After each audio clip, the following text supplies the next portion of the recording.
10 yn Capel Barea Newydd ac yn Saesneg am 2:00 yn tŷ cyfarfod y crynwyr. Da ni dal yn edrych am roddion cawl, ond mae hynna dod i fewn, felly diolch yn fawr i chi am eich roddion. Hefyd efo'r cyrsiau Garawys, mae Parchedig Andi yn rhedeg cwrs Garawys taleithol yr Eglwys yng Nghymru ar ddyddiau Iau yn y Pnawnia yn Maes Gerchan, Wynab yn Wynab. A wedyn dwi a Canan Tresin yn rhedeg cwrs Garawys yn seledig ar lyfr Tristan Owen Hughes. A da ni'n cychwyn hwnnw nos Iau am 7:00. Ond da ni'n cyfarfod ar Zoom, felly mi fyddan ni'n cychwyn y noson drwy sôn chydig am beth sy'n y llyfr a wedyn ella cael trafodaeth. Felly, hyd yn oed os ydych chi ddim wedi darllen y llyfr, fedrwch chi droi fyny a cael rhywbeth allan o'r noson. Felly, gai annog i chi ddod. Efo Zoom, fel ydych chi'n gwybod, ydych chi jyst yn mynd ar wefan Zoom a wedyn mae yna rhif y cyfarfod a'r cyfrinair a wedyn mi fyddwch chi fewn yn y cyfarfod. Hefyd, da ni yn cychwyn ein doniau ar ddyddiau Iau ym mis Mawrth, felly plis edrychwch ar rheini a dowch i gynogi os ydych chi'n medru. A wedyn mae gweddill beth sy'n digwydd yn ystod yr wsos ar y daflen, felly plis ewch â hwn adra efo chi a'i ddarllen yn ofalus. Dwi'n meddwl hefyd, dydy am di troi fyny yn y hysbysiadau, da ni yn cael ar y dy Mawrth cynta mis Mawrth yn cyfarfod cylch deiniol dydan. Felly, wsos un Noswaith mae hynny ynde. Ia. Felly, cylch deiniol am 7:00 yn tŷ deiniol. Okay.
Yn enw'r Tad a'r Mab a'r Ysbryd Glân. Amen. Boed i ras a thangnefedd Duw, sy'n llawn tosturi a thirionedd, ac sy'n ein galw i ddychwelyd eto, a'n holl galon, fod gyda chi oll. A hefyd gyda thi. Dad nefol, y mae pob calon yn agored i ti, ni allwn guddio yn dim o ddiwrthwrs. Glanhad ni allaf ysbryd glân, mwyn i ni digaru a thaddoli'n ffyddlon, trwy Iesu Grist ein Arglwydd. Amen. Wrth i ni ymgynoch i'r Cymun Bendigaid hwn, boedd i ni ymglawed a galwad a Garawys a drwy dy gaeth ein calanau tra, a ddefwn ein pechodau a cheisio cymod a diw achan gilydd.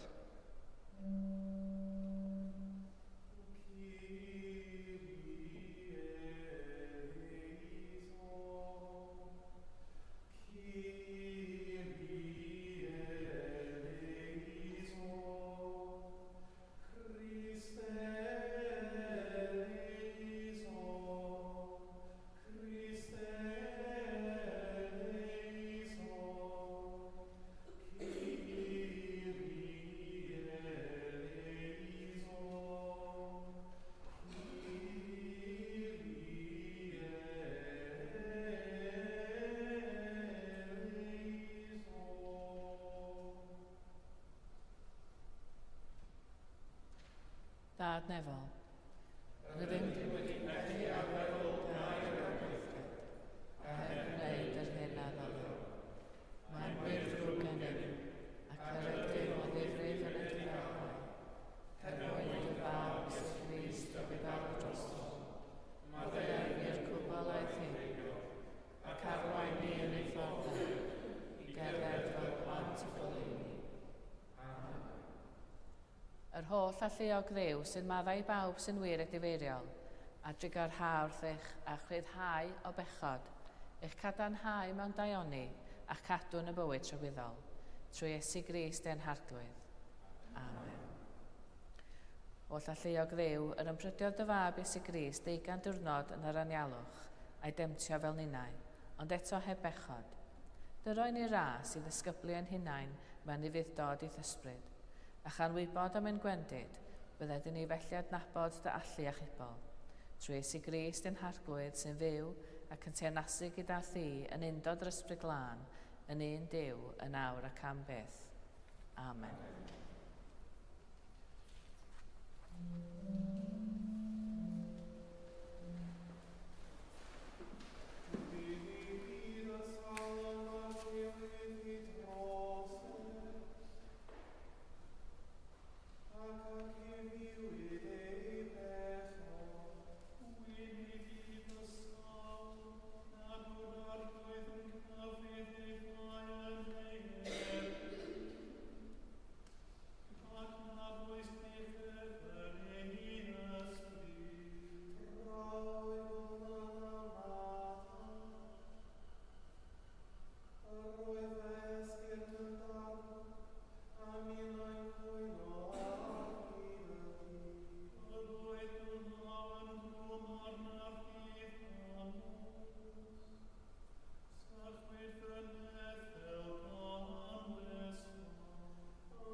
darlleniad o lythyr y Sant Paul at yr Rhufeiniaid. Ein dadl yw hyn, daeth pechod i'r byd trwy un dyn, a thrwy bechod farwolaeth. Ac yn y modd hwn ymledodd marwolaeth i'r ddynolryw i gyd yn gymaint ac i bawb bechu. Y mae'n wir fod pechod yn y byd cyn bod y gyfraith, ond yn niffig cyfraith nid yw pechod yn cael ei gyfri.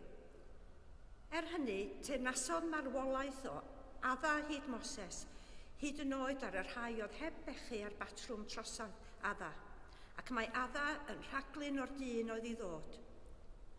Ond nid yw'r weithred sy'n drosedd yn cyfateb yn hollol i'r weithred sy'n ras. Y mae'n wir i drosedd yr un ddwyn y llawer i farwolaeth, ond gymaint mwy sydd ar yr ochr arall. Helaethrwyd gras Duw a'i rodd raslon i'r llawer o'r un dyn Iesu Grist. Ac ni ellir cymharu canlyniad pechod un dyn a chanlyniad rhodd Duw. Ar y naill llaw yn dilyn ar un weithred o drosedd, y mae dedfryd gyfreithiol sy'n collfaru. Ar y llaw arall yn dilyn ar droseddau lawer, y mae gweithred o ras sy'n dyfarnu'n gyfiawn. Y mae'n wir i farwolaeth trwy'r un, drosedd yr un, dirnasu trwy'r un hwnnw, ond gymaint mwy sydd ar yr ochr arall. Pobl sy'n derbyn helaethrwydd gras Duw a'i gyfiawnder yn rhodd yn cael byw a thirnasu trwy un dyn Iesu Grist. Dyma'r gymhariaeth gan hynny. Fel y daeth collfarn ar y ddynolryw i gyd trwy un weithred o drosedd, felly hefyd y daeth cyfiawnhad sy'n esgor ar fywyd i'r ddynolryw i gyd trwy un weithred o gyfiawnder. Fel y gwneithwyd y llawer yn bechaduriaid trwy anifuddod un dyn, felly hefyd y gwneil y llawer yn gyfiawn trwy fuddod un dyn. Dyma air yr arglwydd.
I'r arglwydd a fo gyda chwi. Grandeuwch Efengel Cris yn o'r ôl Sant Matthew. Arwainwyd Iesu i'r anialwch gan yr ysbryd, i gael y demtio gan y diafol. Wedi iddo ympridio am 10 dydd a 10 nos daeth arno eisiau bywyd. A daeth y temtiwr a dweud wrtho, os mab Duw wyt ti, dywyd wrth y cerrig hwn am drwy'n bara. Ond atebodd Iesu ef, i mae'n ysgrifenedig, nid a fara yn unig y bydd rhywun fyw, ond a bob gair sy'n dod allan o enau Duw. Yna cymerodd y diafol ef y ddinas sanctaidd, a'i osod y dŵr uchaf a deml a dweud wrtho, os mab Duw wyt ti, bwyd i hun i lawr, oherwydd i mein ysgrifenedig, rydd o'ch mynd i'r angelion amdanat. Byddant yn digodi ar ei dwylo rhag i ti daro dy droed yn erbyn carreg. Dywedodd Iesu wrtho, i mae'n ysgrifenedig drachefn, paid ei gosod yr arglwydd.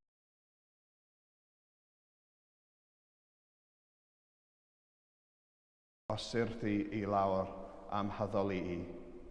Yna dywedodd Iesu wrtho, dos ymaith seith Satan, oherwydd I mae'n ysgrifenedig.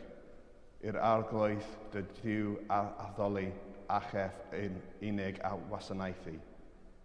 Yna gadewodd I diafol ef, a daeth angylion a gweini arno.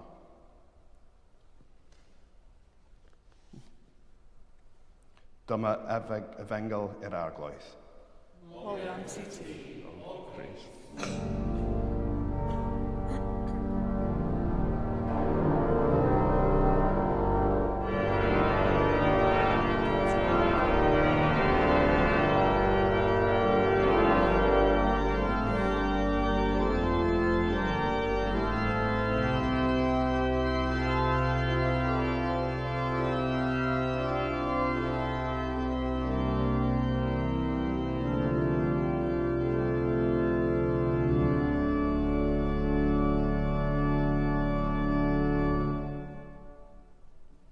Yn enw'r Tad a'r Mab a'r Ysbryd Glân.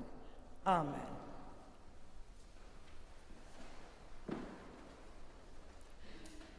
Heddiw, Gan Sul Cyntaf y Garawys, ac mae'r Garawys yn amser pan fydd rhai pobl yn penderfynu rhoi'r gorau I rhywbeth neu gilydd, neu efallai wneud rhywbeth ychwanegol, gweithred deilwng efallai. Gan y darlleniad o'r efengyl heddiw, clywsom Mam Iesu'n cael ei demtio yn yr anialwch. Gadewch I ni felly edrych ar 5 pwynt sy'n egluro olygfa y demtasiwn.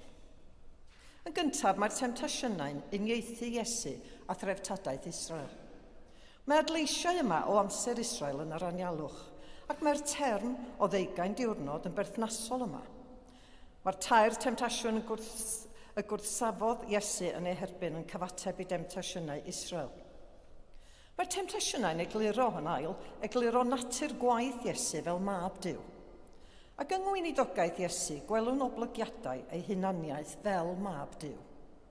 Bydd ei ffyddlondeb wrth sefyll temtasiynau yn cadarnhau ei gyflawniad o dreftadaeth Israel, lle mae'n sefyll yn gadarn yn erbyn Satan ac yn cyflawni ei waith fel gwaredwr.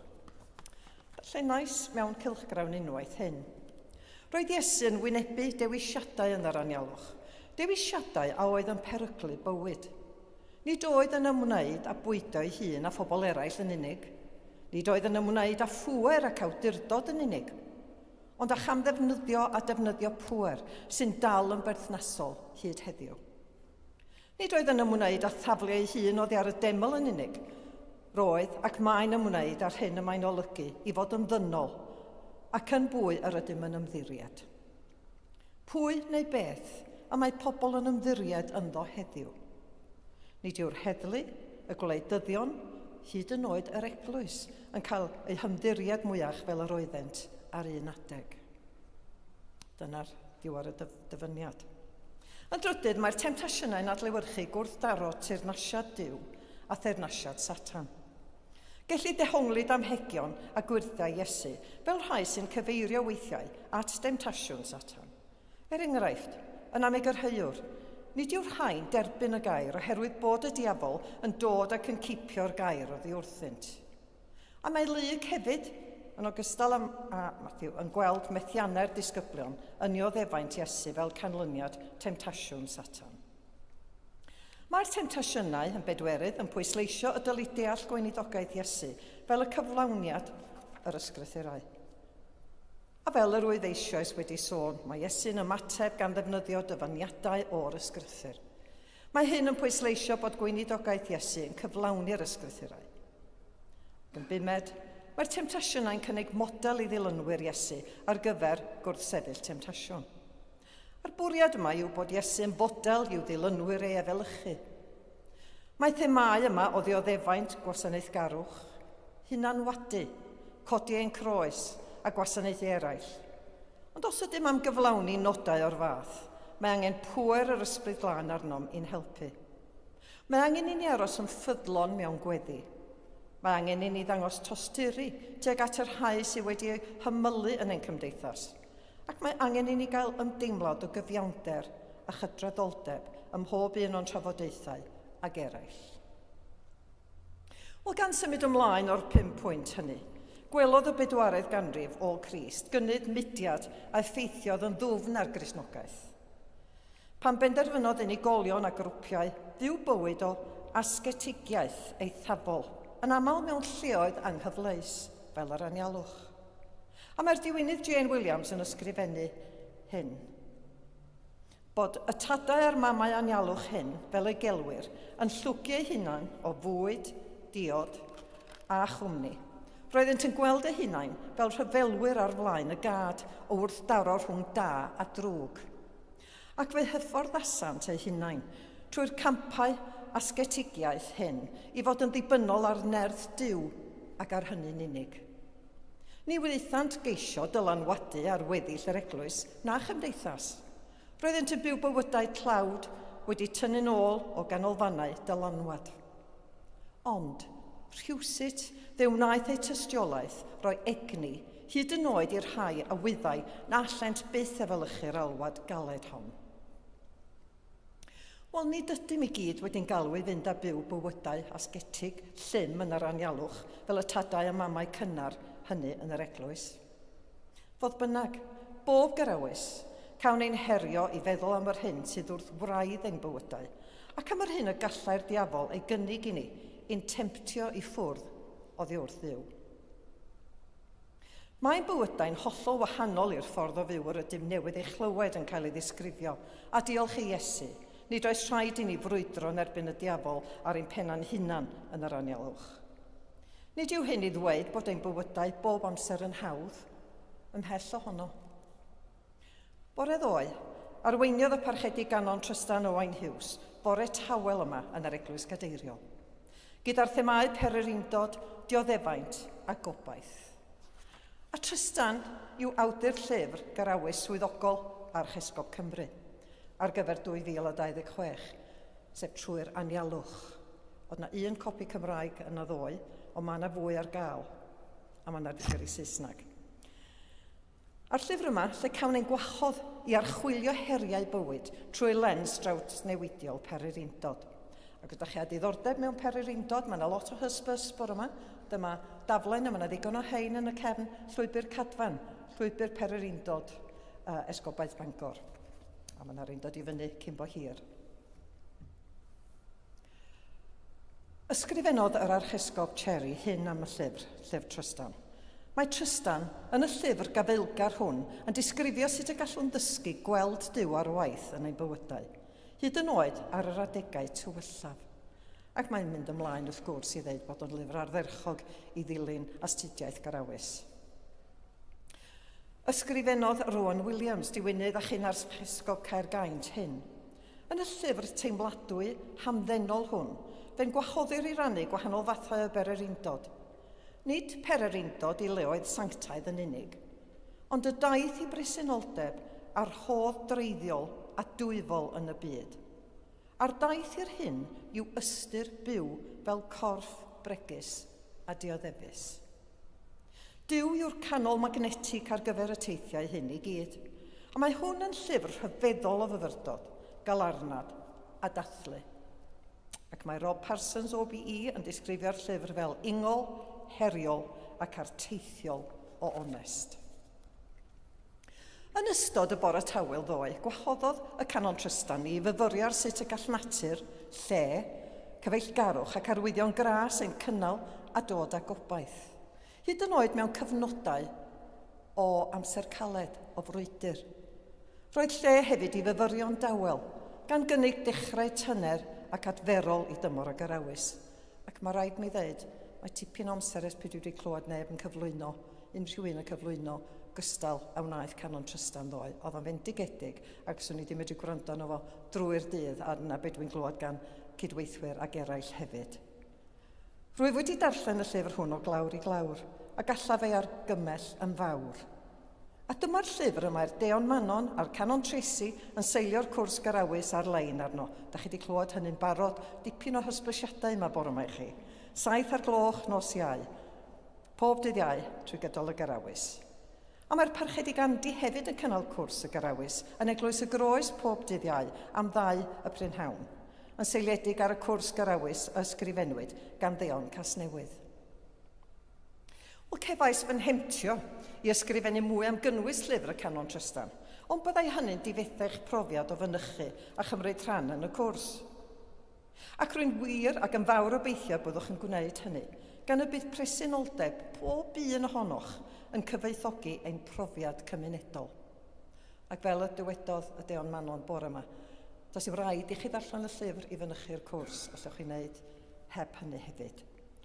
Efallai mai dyma un ffordd o anrhydeddu'r Garawys trwy dderbyn y gwahoddiad y Deon Manon a trwy roi'r rhwyfaint o'ch amser ar ddydd Iau trwy gydol y Garawys i ymgysylltu a sut ydym ni'n yn delio â themtasiwn a sut ydym yn adnabod yr arwyddion hynny o ras i'n cynnal ac i ddod â gobaith i ni hyd yn oed mewn cyfnodau o frwydr.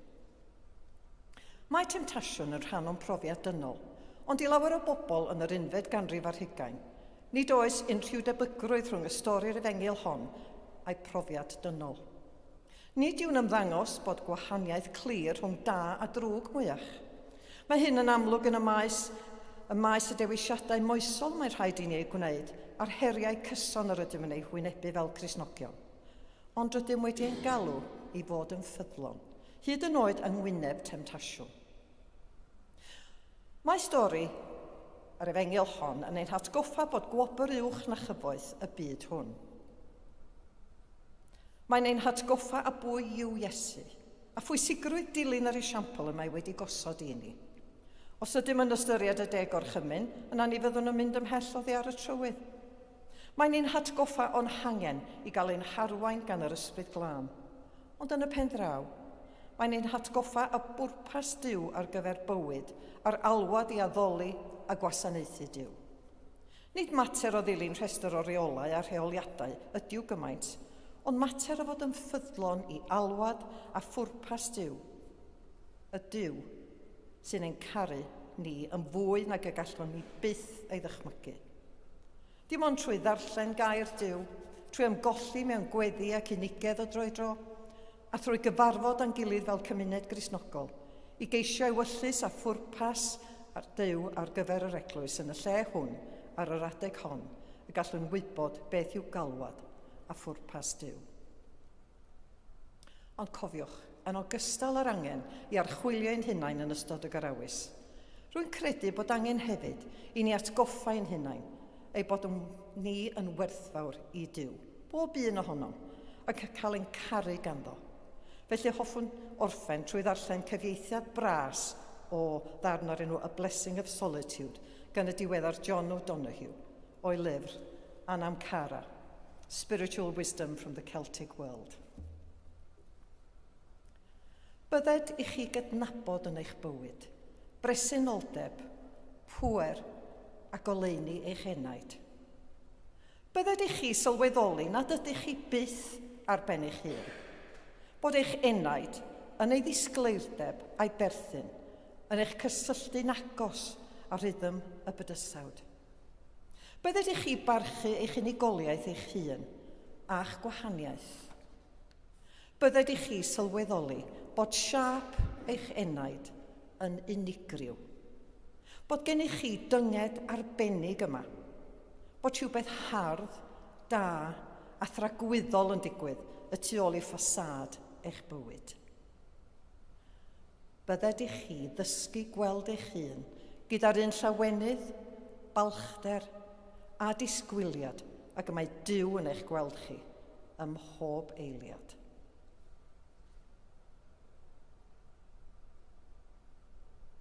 Felly, bydded i'r ysbryd glân ein harwain trwy'r tymor hwn o'r Garawys, wrth i ni roi ein hymddiriadaeth yn yr holl alluog Dduw, Duw o ffyddlondeb a chariad, ac felly i'r un y borgogoniant, yn awr ac am byth. Amen.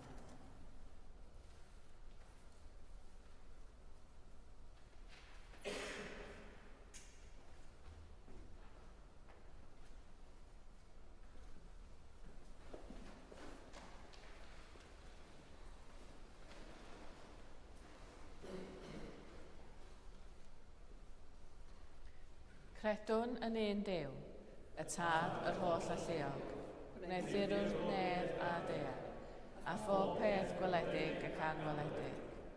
Credwn yn un arglwydd Iesu Grist, unig fab Duw, a genhedlwyd gan y Tad yn yr holl oesau. Duw o Dduw, llewyrch o lewyr, wir Dduw o wir Dduw, wedi ei genhedlu, nid wedi ei wneithio, yn un hanfod ar Tad, a thrwy ddyweb y gwnaed pob peth. Mwyn ni ac iechadwriaeth, disgynodd o'r nefoedd, trwy'r nerth yr ysbryd glân, daeth yn gnawd o fair morwyn, ac fe gwnaed yn ddyn. Fe croeshoelwyd drosom gan Pontius Pilate, dioddefodd angau ac fe claddwyd. Atgyfododd y trydydd dydd yn ôl yr ysgrythurau, ac esgynodd i'r neb, ac ymlaen eistedd ar ddehil awr Tad, a daw drachefn mewn gogoniant i farnu'r byw a'r meddwl, ac ar ei deyrnas ni bydd diwedd. Credwn yn yr ysbryd glân, yr arglwydd rhoddwr bywyd, sy'n deillio o'r Tad a'r Mab, ac ynghyd â'r Tad a'r Mab, ac gyd addolir ac ar gyd o gyneddur, ac a lefarod trwy'r chwyddi. Credwn yn un eglwys lan Gatholig ac Apostolig, cydnabyddwn un bedydd maddeuant pechodau, a disgwyliwn am ddyfodgwadiad y merwn, a bywyd y byd sydd ei ddyfod. Tregarog a graslon i'r arglwydd araf i ddigio a llawn ffyddlondeb. Na foed ni fyth anghofio ei holl fendithion wrth i ni geisio ei farn mwyn y gothrymedig, ei faddeuant i bawb sy'n beswylio ynglyn cysgodangau, a'i gariad a chybol i'r holl bobl. Gweddiwn.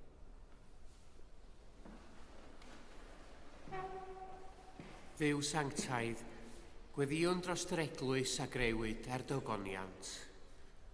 Gweddiwn dros Jerry a'r chesgob, dros Manon ein deon, a thros bawb sy'n rhoi ei gwaith, ei hamser a'i cariad i ddyfnhau a cyfoethogi'n meddyliau a'n bywydau yn y lle arbennig hwn. Ar Sul Cyntaf y Garawys, dechreuwn ar ein taith tuag at y Pasg drwy adlewyrchu'n ddiffiant ar yr hyn aeth heibio, ac wrth i ni agosau at yr wythnos fawr a thweithred eithaf o faddeuant, ymrwymwn i ddod at ein gilydd yn enw Duw. Diolchwn am y gras a'r hapusrwydd a gawn wrth addoli ar y cyd sy'n arwydd clir o'th gariad. Rhoi ni'r nerth i barhau yn ysbryd y cariad hwnnw yn ein bywydau ni o ddydd i ddydd ac ymywyd ag adeirlan. Arglwydd, tydi wyt dosturi a chariad.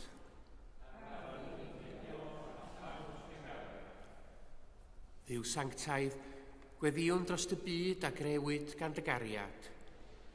Gweddiwn dros bawb sy'n byw mewn gwledydd lle mae casineb ac anhegwch yn llywodraethu, lle mae colled, ofn ac anobaith yn arferol, lle mae rhagfarn yn deyrn, lle mae newyn yn frwydr ddyddiol.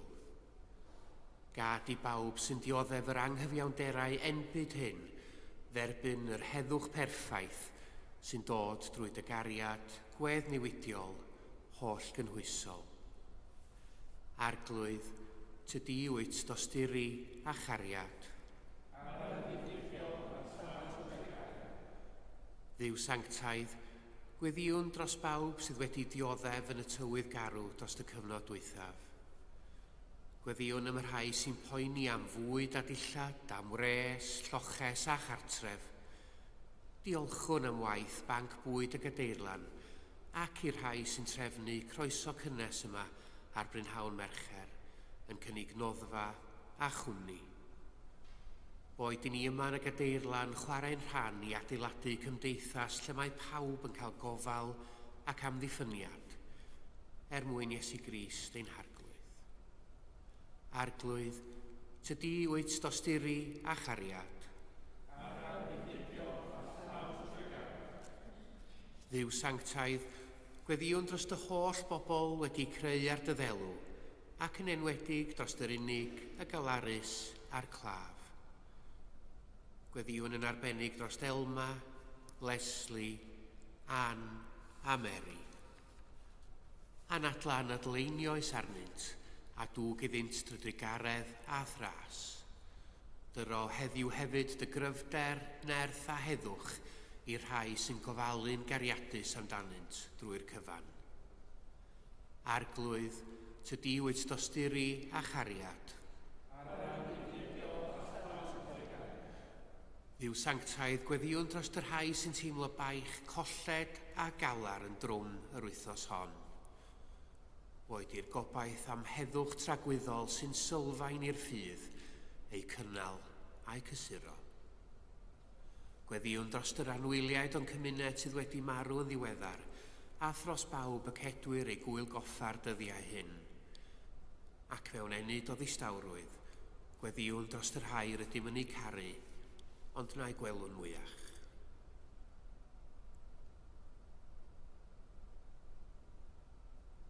Gorffwys tragwyddol dy roeddynt o dduw, a llywyrched. Gorffwysed hwy mewn tangnefedd. Arglwydd dduw, yr wyt yn gyfoethog mewn tygaredd, erfyniwn am dy drigaredd yn awr wrth i ni weddio dros yr eglwys a'r byd. Tywallt y fendithion arnom fel y glynom yn ffyddlon wrth dair. Gofynnwn hyn drwy Iesu Grist ein harglwydd. Amen.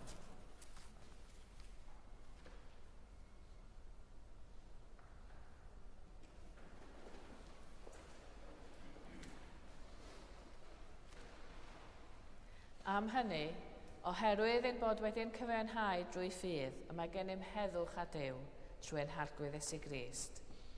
Tangnefedd yr arglwydd a fo gyda chi bob amser. Gadewch i ni gynnig arwydd o dangnefedd.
Bendigedig wyt ti arglwydd Dduw yr holl greadigaeth. Trwy dy ddeioni y mae gennym y bara hwn i'w affrymu. Rhodd y ddeiar a gwaith dwylo-dynol. Fe ddaw i ni yn bara'r bywyd. Bendigedig wyt Dduw. Bendigedig wyt ti arglwydd Dduw yr holl greadigaeth. Trwy dy ddeioni y mae gennym y gwyn hwn i'w affrymu. Ffrwyth y wynwydden a gwaith dwylo-dynol. Fe ddaw i ni yn ddiod ysbrydol. Bendigedig fyddo Duw am byth. Yr arglwydd afo gyda chi. Dyrchefwch eich calonnau. Diolchwn i'r arglwydd ein Duw. Iawn yn wir, ein dyletswydd o'n llawenydd, bob amser ac ym mhob lle, i'w diolch i ti, Dad sanctaidd, holl alluog a beth fiwel Dduw, trwy Iesu Grist ein harglwydd. A brofwyd ym mhob peth ond na phechodd, trwy ras medrwn drechu pob drygioni a byw mwyach nid i ni ein hunain, ond i'r un a fi farw drosom ac atgyfodwyd. Felly, yma ar y ddeiar a chyd yr angylion ac archynolion a phawb yn y nefoedd, molianwn dy enw a chanu.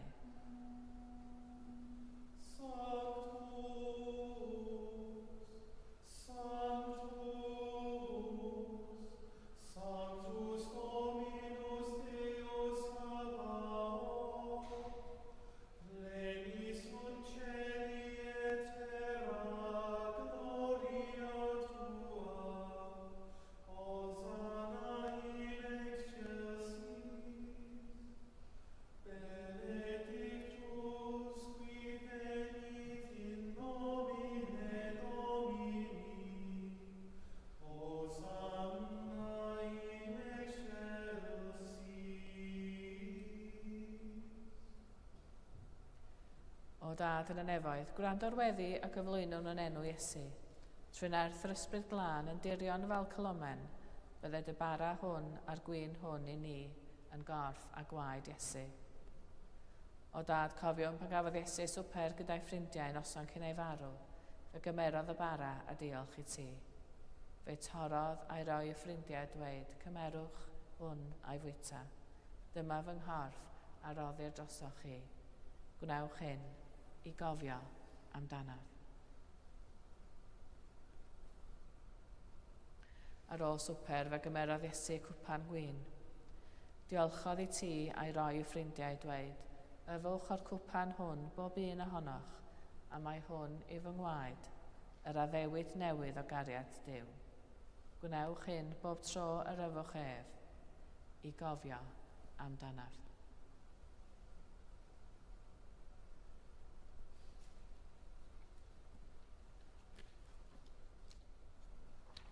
Gyda'n gilydd cofion fod Iesu bob amser gyda ni a dweud.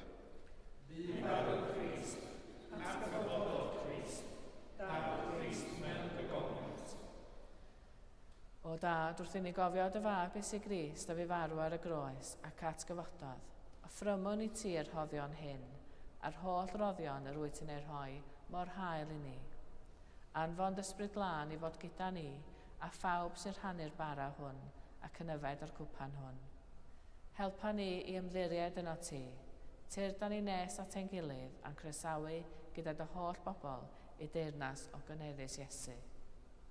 Ti o Dad, bia bob anrhydedd a gogoniant, trwy Iesu dy fab, gyda'r ysbryd glân, yn un Duw, yn oes oesoedd. Amen. Fel y dysgodd hyn eich awdwr ni, gweddiwn yn hyderus. Ein tad, yn oed yn y nefoedd, sancteiddio'r denw, ddeled y deyrnas, gneled dewyllus, megis yn y nef, felly ar y ddear hefyd. Dyroi ni heddiw ein bara bwyddiol, a maddau ni ein dyledion, fel y maddiwn ni nain dyledwyr, ac nac arwain ni brofedigaeth, eithir gwared ni rhag drwg, can eseiddo ti'r deyrnas, a'r gallu a gymyniad, yn oes Israel. Amen. Yr ydym yn torri'r bara hwn i rannu yng nghorff Crist. Yn un o'r llawer, un pob chydyn, gan ein pobl i oll yn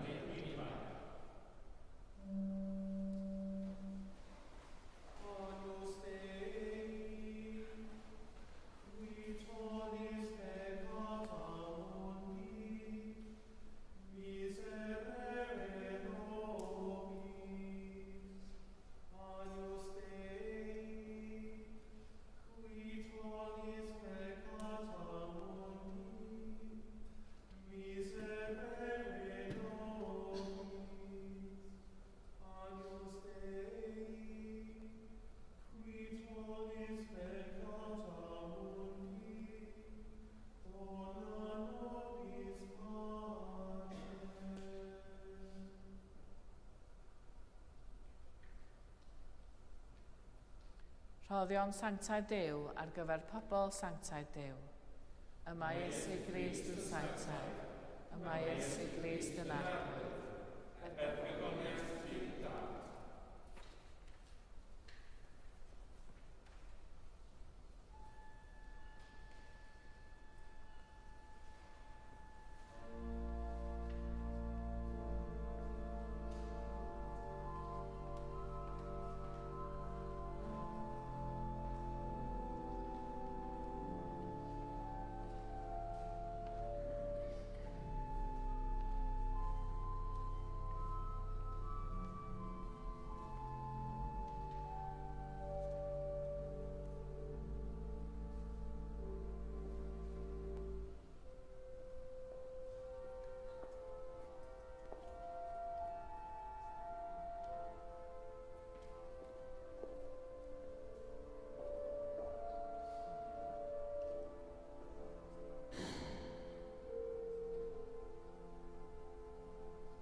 Diolchwch i'r arglwydd oherwydd graslon i wef. Duw tragwyddol, cysur y gorthramedig ac iachawr y drylliedig. Porthais ni wrth fwrdd bywyd a gobaith.